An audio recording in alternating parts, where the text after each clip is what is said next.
전도서 7장 28절의 말씀입니다. 우리 같이 함께 합독하겠습니다. 시작.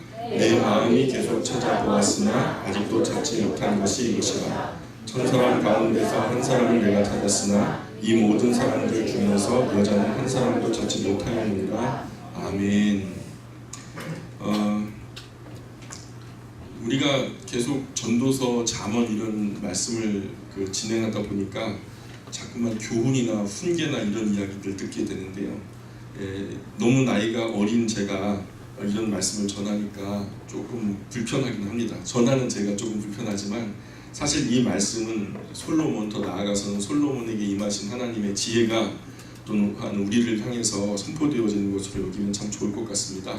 그래서 하나님께서 우리 중에 가장 큰 어른 아니겠습니까? 가장 큰 어른이 원래 그 가정과 가문에 좋은 말씀을 주시는 것이 그 가정과 가문이 잘 되는 일이라고 저는 믿습니다. 우리 하나님의 가정의 권속이라고 하잖아요. 우리가 하나님의 가정의 자녀들이 되었으니 다 마땅히 우리 가장 큰 어른이신 우리 아버지 되시는 하나님의 말씀을 듣는 입장에 있는 것이 저는 옳다고 봅니다. 우리가 육체적으로도 건강하려고 하면 먹을 것을 먹어야 되잖아요.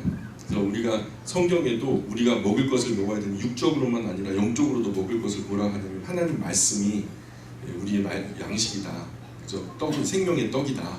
그렇게 말씀하거든요. 그래서 영적으로도 육적으로도 밥을 먹어야 하겠지만 우리식으로 말하면 밥과 국을 먹어야 되겠지만 영적으로도 우리는 하나님의 말씀을 먹어야 되고 그것을 잘 소화시켜서 또 그것이 배설돼서 우리의 몸에 자양분이 되어야 되는 것처럼 또한 이것이 또 온몸으로 퍼져나가기 위해서 혈관을 타고 흐르잖아요. 소화순환되고 혈관순환이 되는 거. 이 두 가지 질병만 잡으면은 우리나라 사람들 80~90%가 죽을 일이 없대요. 이런 질병 관련해가지고. 그런데 이제 혈액으로도 가야 되는데 우리의 혈관에는 뭐가 흐를까요? 피가 흐르잖아요. 피가 흐르듯이 우리의 혈관에는 또한 이런 묵상이 흘러야 된다고 봐요. 하나님의 말씀을 곱씹고 그 하나님의 말씀이 소화되어진 나름의 해석, 나름의 묵상이 계속해서 생각의 조각이 되어서 생각의 시발점이 되어서 계속 우리의 일상에서 되뇌어져야 된다라고 봐요. 그게 멈추면 큰일 나는 거죠. 나아가서 호흡이 있잖아요. 이게 또 호흡기 순환계가 되잖아요. 혈액 순환계, 소화 순환계, 그렇죠? 그런 것처럼 영적으로도 우리의 기도가 이 모든 것들을 원하는 거예요. 우리가 피 속에 산소가 들어가고 그 산소가 피와 함께 닿는 모든 세포가 다시 소성케 되어지고 재생되어지는 것처럼 영적으로도 우리가 이런 하나님의 말씀의 양식을 먹고 또 그 양식을 소화한 묵상을 늘 마음속에 간직하고 살며 또한 이것을 기도로서 잘 호흡해내는 것이 영적인 건강에 정말 유익하다라는 것이죠. 그래서 저는 이것을 영성이라고 봅니다. 대단하게 화려한 것이 아니라 하나님 말씀 먹고 잘 소화해서 그것이 묵상이 되게 하고 또한 그 묵상과 더불어서 우리의 기도가 호흡이 될 때 우리는 영적인 삶을 살 수 있다라고 봐요. 그래서 이것이 계속 흐르고 우리가 주님 부르시는 그날까지 이게 멈춰지면 안 되는 거죠. 육체적으로 사는 동안 우리가 양식을 멈추면 안 되겠죠. 마찬가지로 우리가 이 육체 가운데가 아니라 영적으로 사는 모든 날 동안에 이것이 멈춰지면 안 되는 우리 영적인 영성의 가장 중요한 일이다라는 생각이 들어요. 그래서 오늘 우리가 잠언에 이어서 전도서를 계속해서 그 말씀에 나갈 때 이것이 젊은 제가 전하는 것이 아니라 제 안에 거하신 여러분 우리 모두 가운데 회중 가운데 거하신 하나님께서 보좌 위에서 어르신 되시는 그런 귀하신 하나님께서 우리에게 내려주시는 지혜로 그렇게 받아주셨으면 좋겠습니다. 그래서 오늘 7장 28절을 우리가 읽었는데요. 우리가 앞에 이제 이후에 아가서라는 말씀을 공부하게 될 텐데 아가서에도 반복된 이야기예요. 솔로몬이 아내가 몇 명이었죠? 1,000명이나 됐잖아요. 1,000명의 아내 중에 마음에 드는 아내가 있었을까요? 없었을까요? 없었대요. 오늘 그러잖아요. 1,000사람, 1,000사람 가운데 한 사람 내가 찾았지만 그 사람들 중에 여자는 그런 여자는 한 사람도 찾지 못했다. 그래서 솔로몬이 너무 이런 여자가 그리운 거예요. 자기의 이상향의 여자는 이렇게 아름다운 여자인데 현실의 여자들은 1000명이나 두었지만 그 중에서 마음에 드는 여자가 없는 거죠. 우리 아버지들 잘 들으세요. 1000명 중에 1명 그런 마음에 드는 여자 있대요, 없대요? 그러니까 우리가 헛수고하면 돼요, 안 돼요? 네, 안 되는 거죠. 그러니까 그런 여자는 없습니다. 네, 세상에 없어요. 그런데 솔로몬이 이런 여자였으면 좋겠다라고 희구하면서 아가서라고 하는 말씀에 술람미라고 하는 여인이 나오잖아요. 그 술람미라는 여자 이름이 참 특이해요. 솔로몬, 술람미 어감이 비슷하죠. 그 어근이 똑같이 샬롬이라고 하는 단어에서 시작돼요. 이게 하나님의 엄청난 어떤 계획하신 가운데 딱 정말 퍼즐 조각처럼 딱 맞춰지는 은혜가 아니라면 이런 이름이 있을 수가 없어요. 그러니까 커플네임이에요. 우리식으로 말하면 영희와 영철이 뭐 이런 것처럼 커플네임이란 말이에요. 사실은 이게 실존했던 인물이라고 보지 않아요. 술람이라는 여인이 솔로몬이 그 많은 여자들 중에 이런 여자가 있었으면 좋겠다라고 여기면서 그의 가장 이상향적인 그 사랑을 희구했던 그러한 이름이라고 봐요. 물론 다른 성경학자는 다르게 해석하겠지만 저는 그렇게 보고 있거든요. 그런데 처음에는 물론 그 솔로몬이 결혼을 할 때 정략적인 결혼을 많이 했죠. 그래서 정치적으로 이익이 되는, 그래서 억지로라도 평화는 유지되어줘야 하고 서로 손실보지 않게, 전쟁하면 둘 다 손해보니까 전쟁하지 않게 하는 좀 정략적인 결혼이었는데, 그런데 그 이후에는 사실 정략적인 결혼이 필요가 없어요. 그 주변에 둘러싼 부족 나라들 다 모아봤자 많아봐야 5, 60개 넘지 않거든요. 그래서 정략 결혼을 한다고 했을 때 한 5, 60번 하면 되는 거예요. 1000번까지 결혼할 이유가 있을까요, 없을까요? 전혀 없거든요. 그런데 그 이후에 결혼하는 것은 정략의 목적이 아니라 다른 목적이 있었다는 거죠. 뭔가 좀 정말 자기가 소망 가운데 이런 여자가 있었으면 좋겠다 하고서 희구하는 그런 결혼 아니겠어요? 사실 그때 당시 나라가 1000개나 있었겠어요? 그죠? 그럼 그런 거 없었어요. 그런데 왜 계속 아내를 들여서 1000명이나 아내를 두었을까? 개인적인 식견으로 가만히 보니까 솔로몬에게 지혜가 있으니까 눈이 높은 거예요. 지혜가 있으니까 눈이 높다 보니까 어지간한 여자로는 마음에 안 차요. 그러니까 아가서에 나오는 술람미 같은 여자 하나만 나오면은 끝장인데 없는 거예요. 아무리 봐도 술람미가 실존 여성 같지가 않아요. 그래서 여기 그러잖아요. 28절에 1000사람 가운데 한 사람을 내가 찾았지만 이 모든 사람들 중에 여자는 한 사람도 찾지 못했다. 이런 솔로몬이 세상 최고의 지혜로 그런 여자를 찾아봤는데 마음에 드는 여자가 있다고 해요, 없다고 해요? 없다잖아요, 아버지들. 그러니까 누가 제일 아름다웠고 지혜로운 여자예요? 예? 내 옆에 있는 여자가 가장 아름답고 지혜로운 여자인 줄 믿습니다. 아멘. 아멘이죠. 그러니까 딴 곳에 눈 돌리면 안 돼요. 우리 아버지도 없답니다.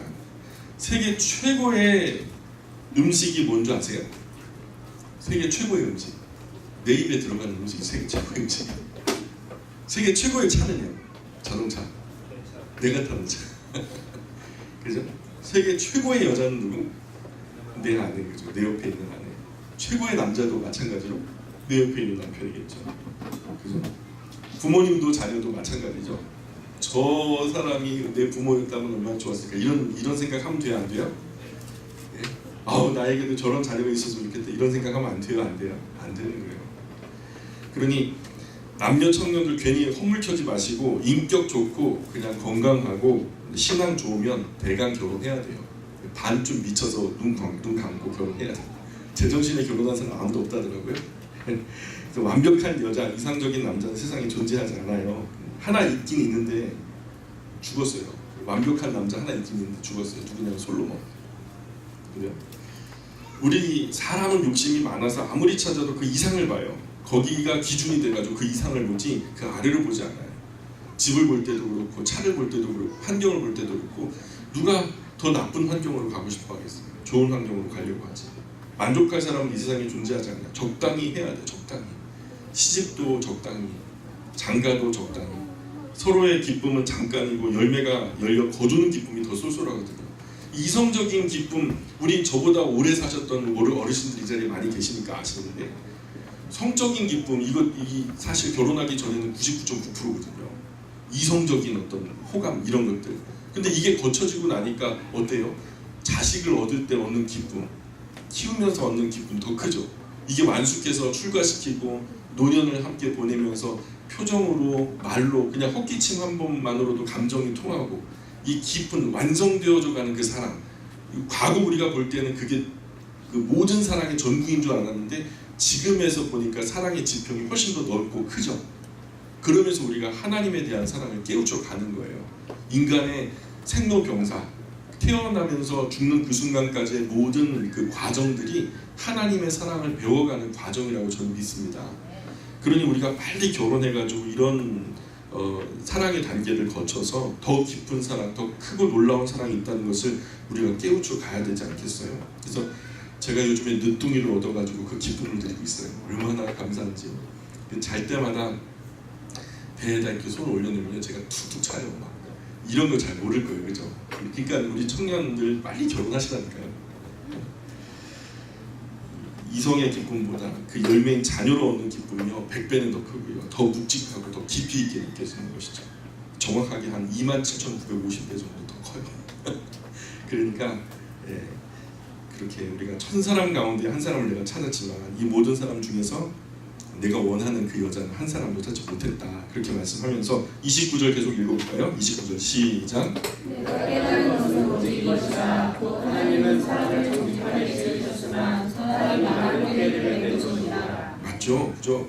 하나님은 처음 사람을 하얀 도화지처럼 만드셨어요. 그래서 거기에 선한 그림도 그릴 수 있고 악한 그림도 그릴 수 있어요. 그 선택은 누구죠? 사람이 선택해요. 그래서 자유로운 의지를 주셨잖아요. 그래서 총천연색 크레파스를 그 손에 들려주고 너라고 하는 인생의 도화지에 너는 무엇을 그리겠니? 그랬더니 악한 사단의 말을 듣고서 그 도화지 위에다가 더러운 그림을 그린 거죠. 이게 그 바탕에 아주 그냥 순수한 바탕에 더러운 그림을 그려버렸으니 이것을 갱신하려는 만무하죠. 우리 본성에 그려진 그림이에요. 그래서 우리의 본성은 죄성이 바탕이 되는 거예요. 어쩔 수 없어요. 그래서 하나님께서 순수하게 지으셨어요. 그런데 사람이 꾀를 부려서 악하고 더럽게 오염되어져 버렸죠. 그러니까 꾀부리면 안 돼요. 학교에서도 그저 없는 듯 있는 듯 지내는 아이들은 잘 사는 것 같은데 그저 공부를 등수에 상관없이 하는 아이들, 학교 다니는 데 의의를 두고서 그냥 열심히 다니는 아이들, 중간이나 뭐 조금 앞이나 조금 뒤나 그런 아이들은 공부 잘 하는 것 같기도 하고 못한 것 같기도 하고 이런 아이들은요 나중에 졸업하고 와서도 보면은 잘 살아요. 잘 살아요. 너무 똑똑하니까 인생이 좀 괴로워지더라고요. 이런 사람들은 눈도 높고 꾀도 많이 내고 지혜가 높으면 꾀도 높아요. 그죠? 내가 뭔가 큰 기능이 있다면 그 기능만큼 나는 더러운 죄, 잘못하는 죄를 갖다 더 치밀하게 할 수 있다는 얘기거든요. 적당히 해야 돼. 그러니 적당히. 자, 8장으로 건너가 볼게요. 8장으로 건너가 보시면 1절 같이 읽어보겠습니다. 시작. 누가 지혜자와 같으며 누가 선의 일치를 아는 자이냐. 사람의 지혜는 그의 얼굴에 광채가 나게 하나니 그의 얼굴에 사나운 것이 드러나니라. 하나님께서 은혜 주시면 말씀 진리 안에서 사랑을 깨닫게 되죠. 그 사랑에 충만하면은 얼굴에 광채가 나요. 그래서 정말 하나님께서 감추어졌던 그 은혜들을 깨닫게 하시고 내 삶이 정신적으로 질서가 잡히잖아요. 그러면 볼 수 있는 눈, 분별력이 생기면서 모든 것이 있을 곳에 제대로 배치하기 시작하는 거죠. 삶의 질서가 생기고 그러면서 우리의 마음에 만족이 생기고 하나님 은혜 아래서 행복함이 밀려오고 그러면서 그 얼굴이 확 달라지는 거죠. 비싼 안티에이징 크림을 갖다 수십만 원짜리를 쳐다 발라도 안 돼요. 사실 안 돼요. 여러분 곰 바탕이 그런 걸 어쩌고 있어요. 근데 하나님의 말씀 들어가면 달라져요. 안티에이징이 된다니까요. 그러니 진심으로 살아가면 얼굴이 확 달라져요. 자기는 모르는데 다른 사람들은 다 알죠. 그잖아요. 누가 지혜자 같으며 누가 사물의 이치를 아는 자이냐. 사람의 지혜는 그의 얼굴에 광채가 나게 하나니 그의 얼굴에 사나운 것이 변하느니라. 2절 계속 읽겠습니다. 시작. 내가 평안과 악의 명령을 지키라. 이미 하나님을 가리켜 인사하였습니다. 이스라엘은 사무엘 때 자기들의 고집대로 사사들의 통치를 포기하고 사사들은 하나님의 심부름꾼이자 하나님의 대리자들이었어요. 그래서 하나님이 지시하시면 사사들은 행동했고요. 그러니 누가 실질적으로는 통치한 거죠? 사사가 통치한 게 아니라 사실은 하나님이 통치하신 거죠. 신정 통치라고 해요. 근데 이것을 거절하고 다른 나라들처럼 우리에게 왕을 달라고 했어요. 그럼 어떤 거죠? 신정 통치에서 왕정 통치, 인간의 통치를 갖다가 갈아탈 때 자신들의 왕을 세워주신다면 그 명령에 복종하기로 맹세하고 약속을 했어요.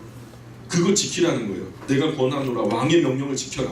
이게 그거예요. 왕의 명령을 그냥 무턱대고 지키라는 게 아니라 너희들이 약속한 대로, 서약한 대로 너희들이 그렇게 너희들의 자녀들 끌어다가 왕의 밭을 내게 하고 왕의 심부름을 하게 하고 그럴 때 그거 불평하면 안 된다. 그런 약속, 맹약 다 서약하고 맹세했기 때문에 지키라는 거예요.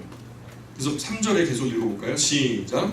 왕 앞에서 물러나기를 굴하게 하지 말며 악한 것을 일삼지 말라. 왕은 자기가 하고자 하는 것을 다 행함이니라. 그래서 전도서 8장은요 한마디로 그 8장 전체의 주제를 갖다 간단하게 조려 말하자면 왕에게 복종하여라, 이것이 아마도 8장의 주제가 되지 않을까 생각해요. 오늘 그래서 왕 앞에 가볍게 경솔하게 행동하지 말라는 거예요. 왕의 권위를 인정하라는 거예요. 왕의 권위와 권력을 좀 인정하는 것을 넘어서서 좀 어려워해라, 이런 얘기하는 거죠. 4절 계속 있습니다. 시작. 왕의 나라는 누구냐 너희가 그에게 이르면 밖에서 무엇을 하시나이까 할 수 있으랴. 예, 세상의 왕을 보고도 그렇게 못하잖아요. 왕 뭐 하려고 그러세요 도대체? 또 뭔 짓을 벌이려고 그러세요? 그러면 돼야 안 돼요. 왕 앞에서 그렇게 버릇없이 또 함부로 설만하게 행동하면 안 되는 거죠. 하물며 사람이 하나님을 보고 그런 말 할 수는 없을 거예요. 그죠? 그래서 하나님의 뜻하신 일을 순종하는 사람이 복이 있는 거예요. 하나님의 절대 권위와 권력을 인정해드리고 하나님 말씀에 순종하는 거예요. 옛 어른들도 순천자는 흥한다 그랬어요. 순천자는 뭐예요? 하늘의 뜻에 순응하는 사람들을 순천자는 흥한다, 흥하게 되어 있다. 근데 여기서 말하는 것은 그냥 경천의 인사상의 막연한 하늘님을 말하는 게 아니고 우리가 성경적인 관점으로 봤을 때 진짜 여호와 하나님, 우리의 아버지 되시는 하나님의 말씀에 순하는 사람은요, 순천자는 흥하게 되어 있어요. 그게 복이라고 말씀하세요. 성경도. 자, 계속해서 한번 볼까요? 5절입니다. 시작. 명령을 지키는 자는 구별을 알지 못하리라. 지혜자의 마음은 때와 판단을 분별하나니. 예, 지혜는요 사실 때와 상황을 이해하고 분별하는 거예요. 때와 상황을 분별하는 것이 지혜의 굉장히 중요한 키워드라고 저는 봐요. 그런 지혜로운 판단력의 사람은 해를 당하지 않는다. 왜? 때를 분별하고 상황을 분별하기 때문에, 이해하기 때문에. 계속해서 6절 7절 읽어봅니다. 시작. 무슨 일든지 때와 판단이 있으므로 사람에게 임하는 화가 심함이니라. 사람이 정대일을 알지 못하나니 정대일을 가르칠 자가 누구이랴. 그래서 6절 7절에 보니까 때와 상황을 바르게 분별하지 못해서 잘못 판단한 결과로 뜻하지 않은 화가 임한다는 거예요. 분별을 잘못한 거죠. 그래서 아무도 앞날을 장담할 수 없으니까 항상 때와 상황을 지혜롭게 분별하고 판단하려고 신중하고 조심해야 된다는 거죠. 어떤 상황이든 극단적인 말과 행동은 좋지 않죠. 극단적인 말과 행동은 항상 후회만 낳을 뿐이에요. 우리가 때와 상황을 잘 분별해서 그 분별하기 위해서는 하나님의 말씀이 우리에게 지혜가 되어야 되는데, 그래서 하나님이 아까도 말씀드렸지만 하나님의 말씀이 양식이 되고 또한 그것이 우리의 묵상이 피 속에 흐르듯이 우리의 영적인 혈관 속에 흐르고 또한 기도가 호흡이 되어서 그렇게 우리가 건강한 영적인 건강한 영성이 충만하게 되면 하나님께서 우리에게 허락하시는 그 거룩하신 뜻이 이해가 되고 또 인식이 되고 하면서 우리가 잘못된 분별력이 없겠죠. 지혜로운 판단을 할 수 있겠죠. 8절 계속 읽어볼까요? 시작. 바람을 주장하여 바람을 움직이게 할 사람도 없고 죽는 날을 주장할 사람도 없으며 전쟁할 때를 모면할 사람도 없으니 악이 그의 주민들을 건져낼 수는 없느니라. 예, 바람도 죽음도 전쟁도 사람 마음대로 되는 게 아니죠. 그것을 조종할 수 있는 사람은 없어요. 그러니 사람은 자신의 한계, 자기의 주제를 파악하고 빨리 자기의 연약함을 인정하는 것이 중요하다는 거죠. 그래서 8절 다시 한번 읽어보면 바람을 주장하여 바람을 움직이게 할 사람도 없고 죽는 날을 주장할 사람도 없으며 전쟁할 때를 모면할 사람도 없으니 악이 그의 주민들을 건져낼 수는 없느니라. 그래서 어쩌라는 거죠. 우리의 연약함을 빨리 인정하고 9절 계속 읽어보겠습니다. 시작. 내가 이 모든 것들을 보고 해 아래에서 행하는 모든 일을 마음에 두고 살핀즉 사람이 사람을 주장하여 해롭게 하는 때가 있도다. 예, 솔로몬이 가만히 보니까 주변의 여러 나라들 중에서 아마 폭군 정치, 폭력 정치를 하는 그런 왕들이 있었던 것 같아요. 그래서 사람이 사람을 조종하려다가 스스로 화를 자초하게 되는 경우가 자주 있잖아요. 요즘 세상에서도. 정치가 선을 위해서 이루어질 때는 참 아름다워요. 많은 사람들을 이롭게 하고 많은 사람들을 복되게 하기 위한 정치는 참 아름다운 정치인데, 자칫 자신들의 목적을 위해서 정치가 이용되어질 때는 사람을 조종하게 되는 거거든요. 이렇게 하니까 사람이 이렇게 하더라, 저렇게 하니까 저렇게 하더라. 그게 정치적인 액션이라고 그래요. 그런 의미에서 정치인들만 정치하는 것이 아니고 사실 우리 평소 말과 행동에도 정치적인 그 발언들이 있어요. 왜냐하면 이렇게 하니까 사람들이 이렇게 반응하는 것을 보고서 순수한 의도에서 이렇게 하는 게 아니라 이런 결과를 얻기 위해서 그 사람에게 이렇게 대할 때 그건 정치적인 행동, 정치적인 발언이라고 해요. 흔한 예로 우리가 선거할 때 내가 이렇게 대단한 내가 이 소박한 시장에 가가지고 허름한 국밥집에서 국밥을 먹으면 사람들은 나를 자기들과 동질감을 느끼겠지? 아마도 나를 소박하게 여기겠지? 자기들과 큰 차별이 없는 동일한 사람들로 여길 거야. 그러면 서민들과 소통이 된다고 여길 것이고, 그렇게 되면은 이번 선거에 나를 뽑아줄 가능성이 높아질 거야. 그죠? 그러면 난 지도자가 될 수 있을 거고, 난 지도자가 되어서 거기서 큰 부귀와 영화를 누릴 수 있을 거야. 이게 바로 정치, 잘못된 정치의 예라는 거죠. 순수하지 못한 모습이죠. 사람들을 정말 국민들을 잘되게 하기 위함이 아니라 결국에는 결과가 나의 부귀와 영화에 있으니까. 어설픈 정치보다 진실하고 정직한 말과 행동이 사람의 마음을 움직이거든요. 교회도 건강한 정치는 필요하지만 자원하는 일을 통해서 이루어져야 하는 것이 교회거든요. 교회는요, 하나님께서 그래요. 내가 아닌 것을 활용하는 법이 없어요. 성경의 창세기부터 계시록까지를 다 봐도 지극히 작은 것이라도 하나님의 거슬을 통해서 역사하시죠. 동의하지 않으면 하나님 그거 가지고 일하지 않으세요. 마리아에게도 동의를 받고서 예수님 잉태하게 하시잖아요. 계집종이 오니 말씀대로 되어지이다 했을 때 하나님의 은혜가 임했다라고 하잖아요. 그래서 나도 누군가의 노예가 되기 싫어요. 그러니 저도 교회를 통해서 누구를 그렇게 하면 안 된다고 여기는 거죠. 다만 바울처럼 스스로 하나님의 종이 되는 거예요. 그리스도의 노예가 되기 원하면 그런 헌신자들과 함께 일할 수 있을 거예요. 하나님도 스스로 헌신되지 않은 사람하고는 일 안 하세요. 그래서 조직이 참 어려운 게, 조직에는요 임무가 있잖아요. 그래서 교회는 조직체가 아니다. 저는 그렇게 믿어요. 교회는 유기체다. 하나님이 이 교회를 갖다가 뭔가 큰 대통령 같은 어떤 자리를, 벼슬을 얘기하시고 그 다음에 어떤 위계 질서도를 갖다 우리에게 얘기했다면은 그게 조직이 맞는데요. 꼭 하나님의 몸된 교회를 말할 때는 그리스도가 머리들하시고 그 몸에 붙어있는 지체로서 교회를 그리거든요. 이건 유기체거든요. 생명력이 있는 유기체. 그러니까 이 교회는 생명력이 있는 유기체로서 장애우가 많은 지역에 가면은 그 모습으로 교회가 필요에 의해서 스타일이 달라질 수 있는 거죠. 본질을 변질하지 않는 범위 내에서 교회의 양상은 많이 달라질 수 있다. 그런데 그걸 갖다가 굳이 성공하는 교회 몇 교회 사례를 가지고 세미나 갔다 와가지고 그대로 그냥 앞뒤 분간하지 않고서 그 교회 것을 여기다 그대로 적용한다? 여기가 성공했으니까 우리도 성공할 거다. 그렇게 해가지고 오류를 경험하는 교회들이 참 적지 않다라는 거예요. 옛날에 로마 카톨릭은요, 성경과 비교해서 맞지도 않는 자신들의 교리를 반대하거나 자기들의 주장에 배치되는 주장만 해도 종교재판에서 죽여버렸어요. 그렇게 죽어간 사람들이 수천만 명이에요. 그것은 하나님의 뜻이 아니에요. 그래서 잘못된 원줄기를 잘라내고, 그죠? 자꾸만 이제 590년 그레고리 1세가 자기가 교회 황제다. 1대가 베드로였고 2대가 자기다 하면서 교회 황제가 돼가지고 그때부터 성경을 벗어난 플레이를 하잖아요. 성경이 말하지도 않는. 그러니까 아무리 1000년 동안 지내왔는데 성경이 말하지 않는 것을 너무 잘 말하니까. 그리고 성경을 읽는 평신도들이 성경을 읽고, 아, 신부님 왜 성경은 이렇게 얘기하는데 당신들은 이렇게 하지요? 하니까, 야, 너희들이 성경 읽으니까 골치가 아파진다. 성경 읽지 말아라. 그래서 성경을 갖다가 읽지 말도록 금지를 시켜버려요. 또 정말로 그래도 역사 속에서. 그리고 그 뜻에 자기들의 주장에 이익권에 반하는 모든 것들을 다 막아버리고 또 핍박하고 심지어는 제거하고. 그래서 완전히 썩어진 거예요. 그래 이 성경을 보니까 우리가 성경대로 하지 못하고 있는데 우리가 원줄기가 성경이라면 이거 잘못됐다. 그래가지고 잘못된 것이 그 시대의 이 지성들이 전부 다 공유했던 것인데 용기 있게 그것을 갖다가 이의제기하는 사람이 없었던 그 시절에 1517년에 마틴 루터가 구텐베르 성당 앞에다 95개조 반박문을 건 거예요. 너희들 입이 있으면 말해봐라. 성경이 이렇게 말씀하는데 이 중에 하나라도 너희들이 타당한 대답을 하는 것에 대해서 내가 한번 들어보겠다. 근데 아무 대답도 못 하거든요. 이게 이슈가 돼가지고요. 우수한 사람들이 이 마틴 루터의 종교재판의 자리에 구경꾼으로 참견하게 되죠.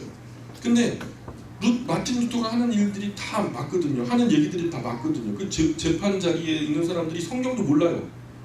성경도 모르고 성경이 뭐라고 얘기하는지도 모르고. 근데 마틴 루터 같은 경우에 성경을 거의 암송하다시피 하거든요. 성경이 이렇게 말하는데 너희들은 왜 이렇게 하냐? 뭐 대답할 말이 있어야지. 재판할 권한도 자격도 없는 거죠. 그래서 나 홀로 여기 서 있습니다 하는 그 유명한 시가 거기서 그 기도문에서 시작된 거거든요. 근데 그 누구도 손을 대지 못하는 거죠. 하나님의 말씀에 근거해서 하나하나 얘기하는데 그때는 종교재판 자리에 들어가면 다 죽는 것으로 여겼는데 마틴 루터는 살아서 걸어 나왔어요.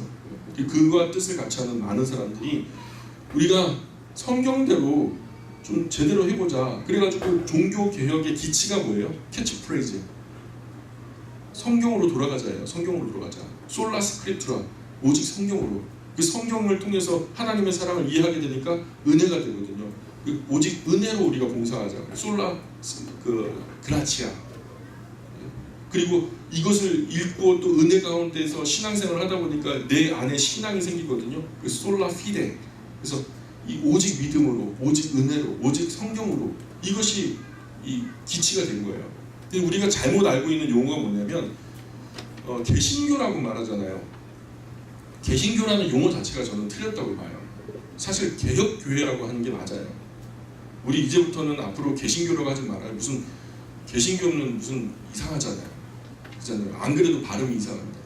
개신교가 아니라 개혁교회가 맞아요. 그리고 구교가 로마 카톨릭이라고 믿는데 로마 카톨릭 구교 아니에요. 로마 카톨릭의 시작은 어디예요? 역사적으로 590년이에요. 그레고리 1세가 교회 황제로 등극했을 때 마리아교로 그때 등극했다고. 성모 무언제설을 갖다 주장한 그게 교리에 각인되어 있고요. 성모가 부활 승천했다라고 교리도 그들의 교리에 있어요. 찾아보면 있다니까요. 그게 역사적으로 선언이 됐던 얘기들이에요. 심지어는 교황 무호설까지 나왔대. 성경은 오류가 있는데 교황은 오류가 없어.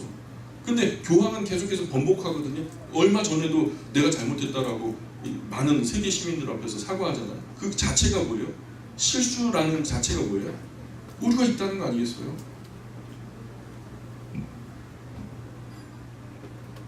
이거를 갖다가 세뇌를 시켜가지고 로마 카톨릭에 가면은요 무슨 칼빈 같은 사람들을 갖다가 정신질환자, 정신병자 이렇게 다 호도를 해놓은 거예요.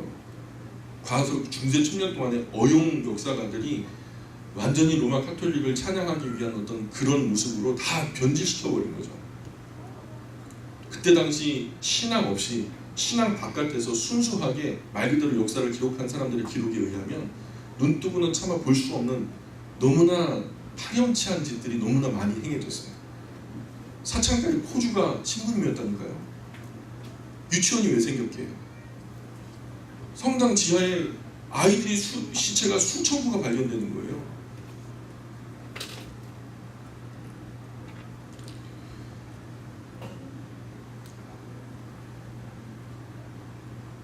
그리고 우리가 바라볼 때 우리는 어때요?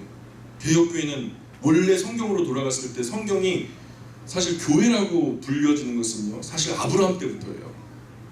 그걸 한층 양보해가지고 신약의 배경에서 교회라고 지칭되어지는 구약의 교회, 광야교회라고 지칭되어지는 때를 갖다가 거슬러 올라가면 모세 때로부터 시작돼요. 많이 양보해도 모세 때부터 개혁교회가 시작된 거예요. 원래 성경으로부터 통치되어지는. 근데 우리는 이 역사가 로마 카톨릭 590년 AD예요. 서기가 시작되어진 이후 590년에 시작됐다면 구교가 누가 구교예요? 개혁교회가 구교가 되는 거예요. 자기들이 형님이고 우리가 아우래. 떨어져 나간 형제들. 누가 떨어져 나가요? 어디서 누가 떨어져 나가요? 성경에서 떨어져 나가는 건 그들이에요. 그리고 우리가 이런 다른 지평 가지고 뭘 알아도 끝까지 마침표 찍을 때까지 알아야지. 어설프게 알아가지고 이것이냐 저것이냐 뭐 싸우자고 제가 말씀드리는 게 아니에요. 여러분 믿더라도 똑바로 믿어야 되거든요.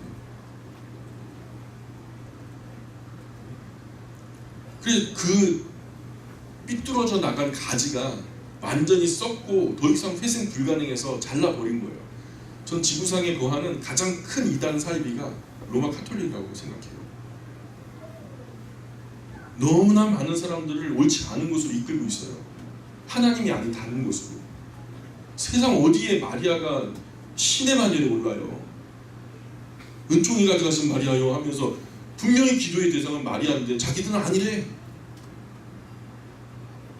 이게 교리 다르고 행동 다른 거죠. 계시록에 보면은 하나님의 심판을 받는 존재가 세 존재가 등장해요. 큰 음녀와 그 짐승과 그리고 그들을 조종했던 악한 붉은 용이라고 지칭되어진 사탄과 그 수하의 귀신들. 음녀가 처음부터 음녀였겠어요. 응애하고 태어나는 순간 음녀로 태어나요.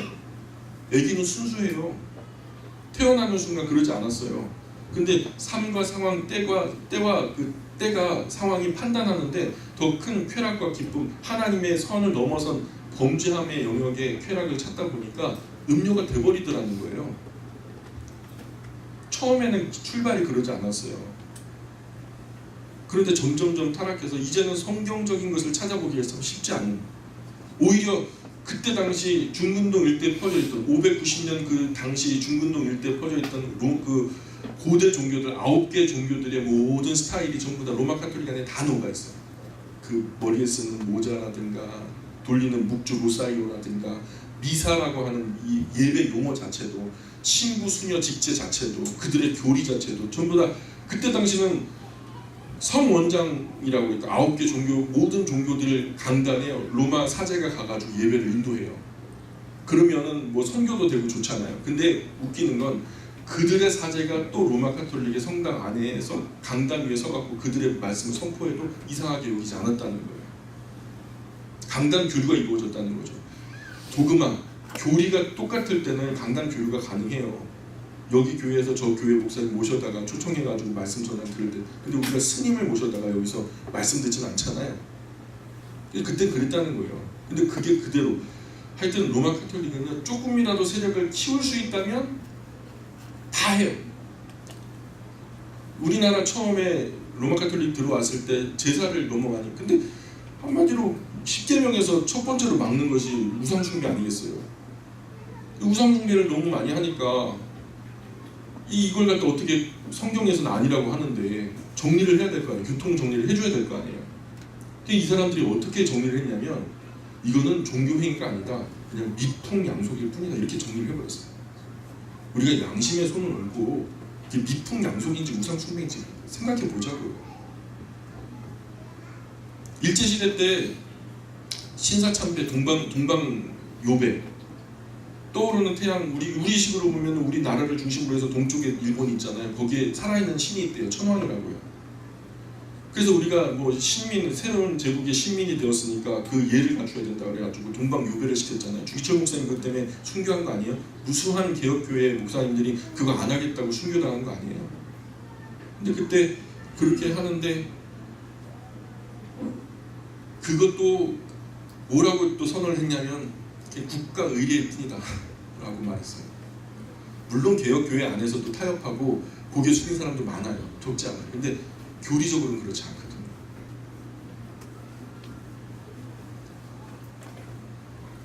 이 사람들의 주제는 뭐냐면 될 수 있으면 많은 사람들을 세력화할 수 있다면 그것이 진리인지 교리인지 그건 별로, 말씀인지 뭐 사람의 말인지 그건 중요하지 않아요. 될 수 있으면 많은 사람들을 하나로 엮어내는. 그럼 과거에 어떤 일이 있었죠? 신할 평지에 뭐가 있었죠? 바벨이라고 하는 탑이 있었죠? 그게 바로 세력화의 처음이거든요. 민족의 기원이에요. 그래서 하나님의 뜻은 아니다. 예. 로마 카톨릭의 교리나 아무리 그 12번 다시 곱씹어 생각해도 아닌 건 아닌 거예요. 최소한 성경의 기준이 되어서 개혁교회가 로마 카톨릭보다 성경 가까이 있는 것은 누구도 부인할 수 없는 확실한 사실입니다. 나중에 또 이거 특강을 따로 하도록 하죠. 자, 10절 같이 읽어보겠습니다. 8장 10절 시작. 그들이 우주적 안일되는 전사자들과 하여 거룩한 곳을 떠나 그들이 그렇게 한 서로 강에서 이전을 올라가셨으니 이것도 못되다. 예, 9절에서 사람이 사람을 조종하려다가 화를 자초했다는 말씀이 나오잖아요. 정치적인 악한 정치적인 모습으로. 그런 후에 그렇게 남을 조롱하려고 했던 악한 사람들도 결국은 죽더라는 거예요. 예, 너희들은 바보야, 나한테 조종당하는 거지, 나는 대단한 정치력을 가지고 있어 하면서 그들을 조종했던 그들조차도 죽더라는 거예요. 그렇게 잊혀지더라는 것이죠. 누군가를 악착같이 조종해서 이익을 얻고 높아지려고 했던 그런 정치도 헛되더라는 거죠. 그러니 누가 누구를 조종하려고 하면 된다, 안 된다? 안 된다. 우리의 삶과 죽음 앞에 사람의 생명 가지고 장난하면 안 되는 거죠. 누가 누구를 조종하려고 하면 안 되는 거죠. 11절 시작. 그들이 하나님 실행되지 아니하도록 인생들이 악행하는데 마음이 감회합니다. 사실 이것이 함정이죠. 예, 악한 일을 할 때마다 바로 그냥 번개를 맞아 죽어버리던가, 아니면 막 우박이 이만하게 떨어져가지고 그냥 내 집을 부셔버리든가. 그러면 야, 내가 뭔가 진짜 잘못하고 있나 보다, 큰 죄인가 보다, 막 무서워서 악한 짓을 안 할 텐데, 이렇게 되면은, 그렇게 되면은 악한 짓을 안 하겠지만은 하나님은 뭐가 돼요? 하나님은 그냥 말 그대로 폭력배가 되는, 폭군이 되는 거예요. 우리 인간은 그 폭력이 무서워 벌벌 떠는 겁쟁이가 되는 거죠. 여기 인격적인 관계가 있어요. 이게 아름다운 관계 같아 보여요. 하나님이 이런 걸 원하시는 게 아니거든요. 이사야 45장에 보면은 하나님은 스스로 숨어 계신다. 그러면서 인간이 죄를 범해도 당장 벌하지 않고 그냥 지켜보시거든요. 그래서 자유의지 가지고 얘가 어떤 것을 선택하는지 보는 거죠. 그래서 보이지 않는 하나님을 보는 것 같이 믿으며 그 앞에 경건하게 사는 사람이 있는가 보시려고 살피고 계시는 거죠. 악한 일에 징계가 속히 실행되지 않으니까 죄를 범하기에 마음이 담대해지는 것이 오늘 우리의 모습 아니겠습니까? 세상에서 머리 좋고 공부 잘하고 유명해서 하나님 아는 거 아니에요. 그렇게 똑똑한 사람들 보니까 더 멍청한 소리하고 하나님 전혀 모르는 얘기 하더라고요. 사람들 눈에는 하나님, 그 사람의 눈에 지혜자와 일반인들이요 엄청나게 차이가 커 보이죠. 뭐 판사, 검사, 막 변호사 하면은 엄청 공부 많이 했을 테니까, 의사, 막 이런 박사 뭐 하면은 엄청 높이 보이죠. 근데 하나님이 보실 때는 도토리 키재기예요. 실질적으로 지식의 양으로 봐도 그게 대단한 뭐 전문가라고 하지만 뭐 그게 아무것도 아니라는 건 아니에요. 그 나름대로의 뭐 수고와 땀과 노력이 있었을 거예요. 그만큼 인정해 주지만 하나님이 보실 때는요 도토리 키재기라고. 사실 하나님 모르면 아무것도 아닌 거예요. 사실 누가 세상 최고의 두뇌라고 하는 아인슈타인이 하나님 거의 믿지 않았거든요. 아인슈타인이 하나님 믿었다고 하는데 그가 그 썼던 책을 가만히 보면은 하나님이 있는지도 모르겠다 이런 말을 하거든요. 하나님 이름 거들먹거리면서 몇 마디 말은 못했지만 신은 주사위 놀이를 하지 않는다 뭐 이런 말도 아인슈타인이 했거든요. 근데 우리가 아는 만큼만도 하나님을 몰랐어요. 아인슈타인은 그 똑똑한 머리로 인류 역사상 가장 두뇌를 많이 썼다고 하는 아인슈타인도. 왜냐하면 그는 성경에서 인격적인 하나님을 만나지 못했거든요. 온 세계 명성을 날린 하이데거 같은 사람, 유명한 철학자, 하나님은 없다라고 선언해요. 20세기 최고의 지성이라고 하는 장 폴 샤르트르 같은 사람도 하나님을 몰랐거든요. 스피노자 열심히 사과나무를 심었는지 몰라도 하나님 몰랐어요. 그런 똑똑하다고 유명하다고 인기 있다고 자기 머리로 더듬어 하나님을 찾을 수 있어요, 없어요? 못 찾아요. 남들보다 조금 뛰어난 것 가지고 교만의 재료가 돼가지고 도무지 하나님을 몰라요. 그럴 바에는 차라리 좀 부족해서 또 사람들에게 바보 같다는 얘기를 들으면서 그런 겸손의 자리에서 하나님을 배워가는 것이 나은지도 몰라요. 어쩌면 그것이 더 큰 지혜라는 거죠. 하나님을 아는 지혜가 최고의 지혜거든요. 아멘.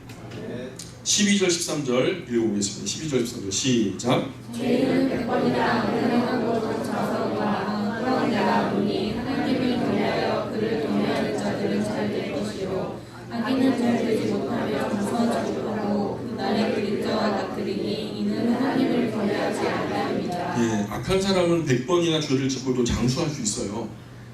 그죠? 세상에서 그런 사람 있으니까요. 아주 장수하는 양반 있잖아요. 그죠? 많은 사람들 막 그냥 막 총 쏘고 막 그랬는데도 지금도 그냥 막 뭐 이렇게 치매 걸렸다고 하는데 골프장에서 점수는 다 매기고 그죠? 그런 사람 하나 있어요. 근데 그런 사람이 하나만 있는 게 아니라 많아요. 그러나 결국 그 결론적으로 잘 되는 것은 하나님을 경외하며 그 앞에서 그분을 섬기는 사람이 잘 된대요.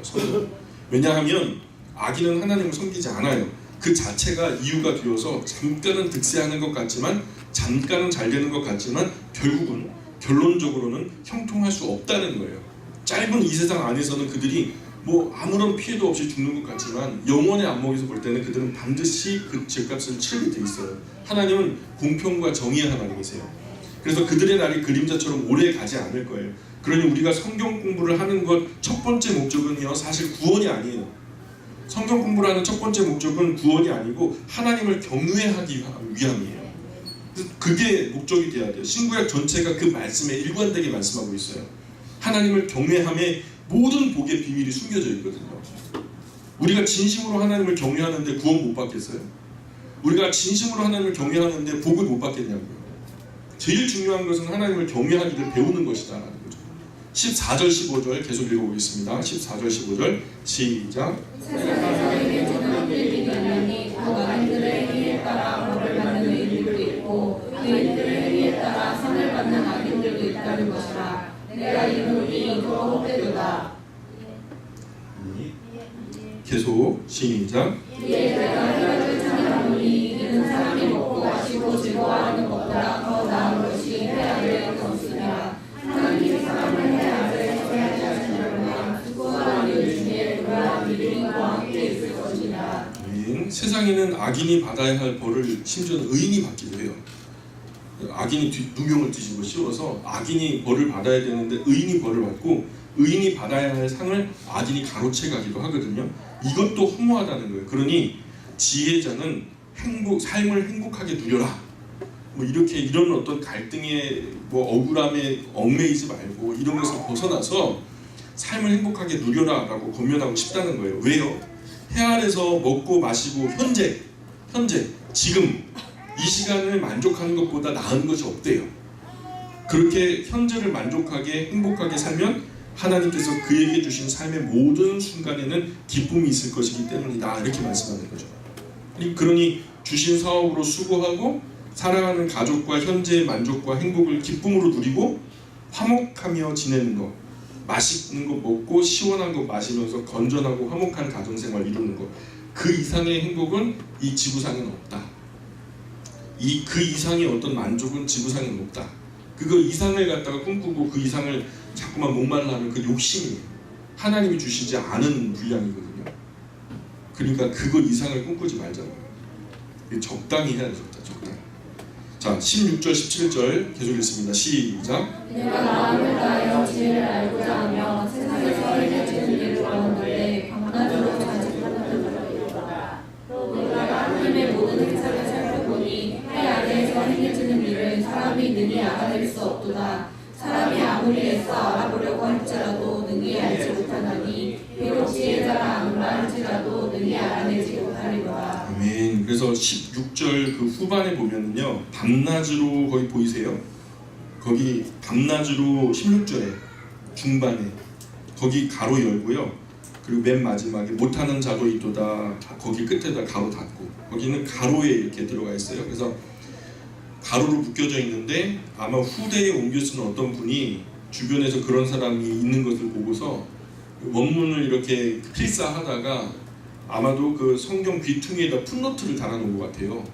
그래서 그 풋노트까지 그대로 옮겨져가지고 우리 성경에 그대로 나타나게 된 것 같은데, 그것까지 감안해서 생각해 이 본문을 본다면 지혜자가 지혜를 얻은 후에 사람들의 모든 수고를 알고자 작정했대요. 어떻게 여러분 지구 안에서 살아가는 사람들의 삶의 원리를 어떻게 만들 수 있게 해서 원리 수학 공식이라고 하잖아요. 수학 공식. 삶의 양상을 공식으로 만들 수 있을까요? 절대로 안 돼요. 그것은 인격적인 사람은요, 유기적인 이 생명체는요, 예측이 참 어려워요. 그렇기 때문에 이것을 우리가 다 어떤 공식으로 묶어놓는다, 이 모든 원리를 알고자 한다, 이것은 사실 욕심이에요. 이게 교만한 지혜예요. 근데 이거 쓸데없는 짓이죠. 쓸데없는 짓이죠. 이런 걸 하려고 하면. 지금 가로 열고 이런 쓸데없는 고민 때문에 밤낮 잠도 못 자는 사람도 사실 있더라 하면서 풋노트를 옆에다 달아놨던 거죠. 그리고 그 가운데 하나님의 행하시는 일을 빠짐없이 살펴보려고 노력했었다. 이 나름대로 사람들의 모든 삶의 상황과 그 가운데 역사하신 하나님의 일반적인 원리를 파악하고자 노력했던 것 같아요, 지혜자가. 그런데 결론은 뭐냐면 아무리 애써봐도 하나님이 하시는 일을 자신의 지혜로는 알 수 없었다. 그러니까 이게 똑똑한 짓 한 거예요, 미련한 짓 한 거예요? 굉장히 똑똑한 지혜로 미련한 짓을 한 거예요. 그건 우리가 어떻게 하나님을 이해합니까? 그걸 어떻게 공식으로 엮어놓을 수 있겠어요? 알 수 없었다는 거죠. 그런 이런 흐름으로 본문을 이해하자면 후대의 어떤 이가 이 본문을 옮겨 적으면서 정말 작은 사람의 머리로 하나님께서 하시는 일을 이해하려고 별짓을 다 했다, 뭐 이런 의미가 아니겠어요? 그래서 이 땅을 개미처럼 기어다니며 살아가는 좁은 지평의 사람이 어떻게 지금 스스로가 당하는 일을 알 수 있겠어요? 5분 앞도 몰라요. 그래서 사고 나는데 왜 당해야 하는지, 왜 어려워야 하는지, 사람이 당면하는 일들을 어떻게 다 원리를 만들고 다 합리적으로 설명을 할 수 있을까요? 최고의 지혜를 소유했지만 솔로몬의 그런 시도를 무모하게 봤던 것이죠. 세상에서 일어나는 모든 일들의 이유를 우리는 잘 알지 못하지만 하나님은 아시죠. 아멘. 더 큰 사고와 어려움을 피하게 하시려는 걸 수도 있어요. 또 우리로 큰 교훈을 알게 하기 위함일 수도 있어요. 작은 것을 잃고 큰 것을 얻게 하시려고 하시는 것일 수도 있어요. 우리가 이 땅에서 때때로 고난 당할 때마다 우리는 어떻게 해요? 하나님 보좌 앞으로 더 다가앉죠. 우리는 우리 삶에서 굉장히 큰 것을 잃었다고 좌절하면서 주저앉지만 주저앉은 그 자리가 하나님의 보좌 앞이 더 큰 복이라는 것을 우리는 잘 알지 못해요. 이런 안목이 우리에게는 없어요. 어쩌면 우리가 더 성장하고 성숙하기를 바라는 하나님의 소망이 담긴 작은 무대일 수 있다는 거예요. 사탄이 하나님과 사람 사이에 악한 짓을 도모하는 것일 수도 있고요. 다만 우리가 아는 것은 하나님은 사탄보다 크시다. 하나님은 사탄보다 똑똑하시다. 예. 또한 그분은 온 우주에서 가장 선하시고 인격적인 분이시다. 하나님은 항상 우리에게 가장 선하고 좋은 것을 주기를 원하신다. 이것만 우리 안에 확실한 믿음으로 굳건하게 유지된다면 오늘 우리가 당하는 모든 환난과 어려움 이겨낼 수 있을 겁니다. 사실 최고의 지혜자 솔로몬이라고 해도 다 알고 살았던 건 아니죠. 다 알았다면 솔로몬의 인생 어디에도 실수가 없었을 텐데 우리가 알기로 솔로몬 실수가 많아요, 작아요? 일반 사람들보다 실수가 훨씬 더 많은걸요. 그죠? 그러니 사람과 사람 사이에 비교적 조금 지혜로운 것이 큰 차이는 아닌 것이다. 그러니 교만할 것도 비굴할 것도 없다. 그러니 비교하지 말자.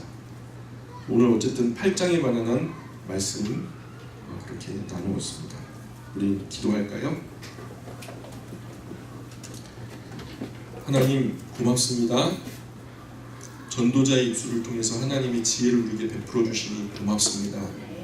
이 말씀이 단지 다른 방향을 제시해 주기는 하지만 결국 우리의 삶에 이것이 양식이 되어 씹어 먹고 이것이 영적인 자양분이 되어서 영적으로 굳게 건강하게 되어지고 굳세어지고 또 성숙한 그리스도인으로서 살아 승리하는 것까지는 이후에 우리의 몫인 줄 믿습니다.